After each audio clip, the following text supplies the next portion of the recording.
તો હાલ આ તમામ પરિસ્થિતિ પર ટીવી9 સંવાદદાતા યુનુસ ગાઝી નજર રાખી રહ્યા છે। યુનુસ, શું પરિસ્થિતિ હાલ ત્યાં આપ જોઈ રહ્યા છો? કઈ પ્રકારની તંત્રની પણ ત્યાં આખરે તૈયારીઓ જોઈ રહ્યા છો? યુનુસ। જયેશ, આવતીકાલે જે સંભાવનાઓ છે કે જખૌના દરિયામાં અને માંડવી વિસ્તારની અંદર જે વિપર્યય વાવાઝોડું છે તે વિનાશ નોતરી શકે છે।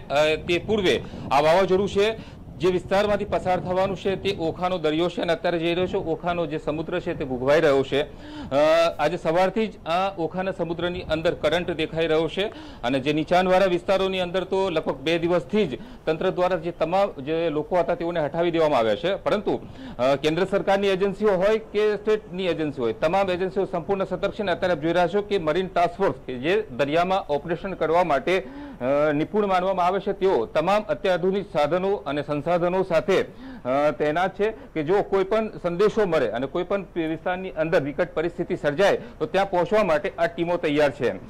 જે જૂના લાઈફ જેકેટ અને લાઈફ રિંગની ઉપરાંત અત્યાધુનિક સાધનો પણ છે। આપણી સાથે જે મરીન ટાસ્ક ફોર્સના ડીવાયએસપી કેપી પારેખ છે તેઓની સાથે વાત કરીશું। સર, કેટલા તૈયાર આપને જો સંભવિત જે વાવાઝોડું છે જો આગળ વધે તો?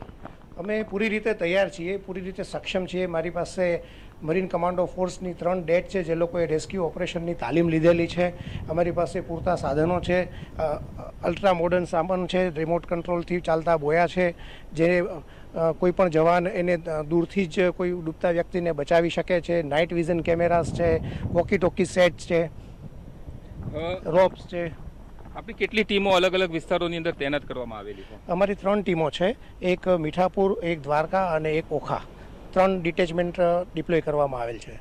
શું જો કોઈ ફસાયેલી વ્યક્તિઓ હશે તો આપણે એને બચાવી લઈશું? કઈ રીતની તાલીમ આપવામાં આવેલી છે?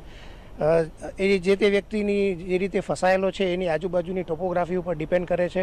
અમારે તમામ પ્રકારની તાલીમ છે કે રસ્સાથી બચાવી શકાય, બાયોથી બચાવી શકાય, કોઈ વ્યક્તિ એને રૂબરૂ જઈને બચાવી શકે। અમારી પાસે એક આ રિમોટ કંટ્રોલથી ચાલતું જે બોયું છે એનાથી પણ અમે આગળ પાછળ આ રિમોટ કંટ્રોલ થાય છે અને એ 30ની સ્પીડ છે કે જે કોઈ વ્યક્તિ એને પકડી લે, એને તરતા ના આવડતું હોય તો અમે રિમોટ કંટ્રોલ અમારી તરફ ખેંચીને પણ એને બચાવી શકીએ એમ છીએ।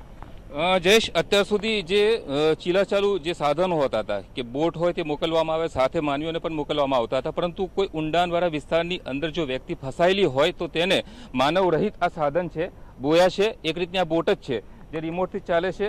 ડીવાયએસપી કેપી પારેખે જેમ જણાવ્યું તે મુજબ આ રિમોટથી પાણીની અંદર અથવા તો દરિયાઈ જે વિસ્તારની અંદર હોય તેની જે કેપેસિટી છે તે પ્રમાણે મોકલી શકાય છે અને તે માણસને બચાવીને અહીં લાવી શકે છે। આમ તમામ જે સાધનો અને સંસાધનોની મદદથી મરીન ટાસ્ક ફોર્સ દરિયામાં ઓપરેશન કરવા માટે જે નિપુણ માનવામાં આવે છે તે જો વાવાઝોડાની સંભવિત પરિસ્થિતિ સર્જાય તો જે તે વિસ્તારોની અંદર સૂચના મળશે તેની સાથે જ પહોંચી જશે। મરીન ટાસ્ક ફોર્સની જેની અંદર ખાસ તાલીમ લીધેલા જે કમાન્ડો પણ છે તેઓની સાથેની આધુનિક સાધનો સાથેની આજે તમામ જે 3 ટીમો દ્વારકાની આસપાસ જે ગોઠવવામાં આવેલી છે, કોઈ પણ સૂચના મળશે તો ત્યાં મદદ પહોંચાડવા માટે સંપૂર્ણ સજ્જ છે। બિલકુલ યુનુસ, તમામ ગતિવિધિઓ પર આપ નજર રાખતા રહેજો। તો અત્યાધુનિક સાધનો સાથે બચાવ કાર્ય થઈ શકે તે માટેની તમામ તજવીજ હાથ ધરી દેવાય છે કે જેથી આફત ગમે તેટલી વિકટ કેમ ન હોય પરંતુ તેને પહોંચી વળવા માટે તંત્રએ તમામ તૈયારીઓ કરી લીધી છે।